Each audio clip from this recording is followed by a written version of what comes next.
Now, President Trump has repeatedly promised to take care of veterans. Now, a group of Cold War-era service members are turning to the president in hopes of settling a decades-long legal battle against the CIA. Claudia Cowen has this story.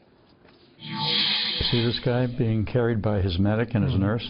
That's exactly what it was like when I was taking the drug test.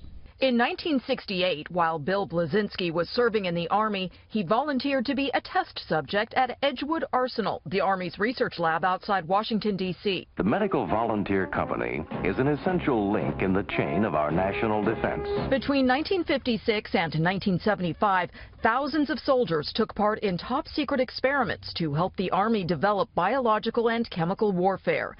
Blazinski says he was exposed to CS tear gas 3 times and believes it caused his chronic health problems, including leukemia.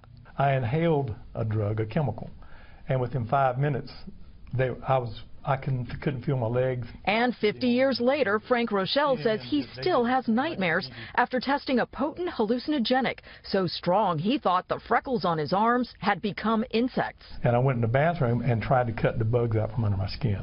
Frank and Bill speak for roughly 7,000 Cold War-era veterans who, in 2009, filed a class-action lawsuit demanding treatment for health problems they claim were caused by these experiments. Tests to develop weapons the Army said would incapacitate enemy soldiers. Incapacitated, not really hurt, but temporarily useless in a military operation. In 2015, the Ninth Circuit Court ruled the Army must treat the so-called Edgewood vets, but the government has refused, saying the court's injunction would, quote, improperly limit their discretion by specifying how the Army will provide medical care. When did you first begin to notice any effects? The Army insists the veterans must prove their disability is linked to their time at Edgewood, and they can only be treated at VA facilities. We don't have time to wait around for the VA to say, okay, you've proved your case 5, 6, 7 years down the road. We don't have time for that. No one from the Army or Justice Department would talk to Fox News, citing the pending litigation.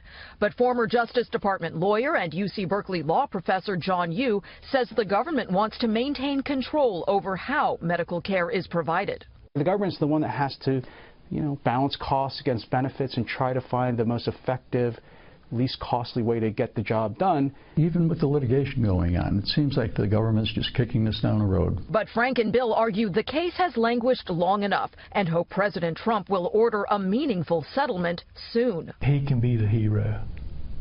He can be the champion. He made a lot of promises. I'd like to see him keep those promises, and I think it would do good for him to do that. President Trump recently signed a bill making it easier for some veterans to see their private doctor if they want to bypass the VA system. But the law does not directly impact the Edgewood veterans or their ongoing litigation against the Justice Department and CIA, now in its 8th year.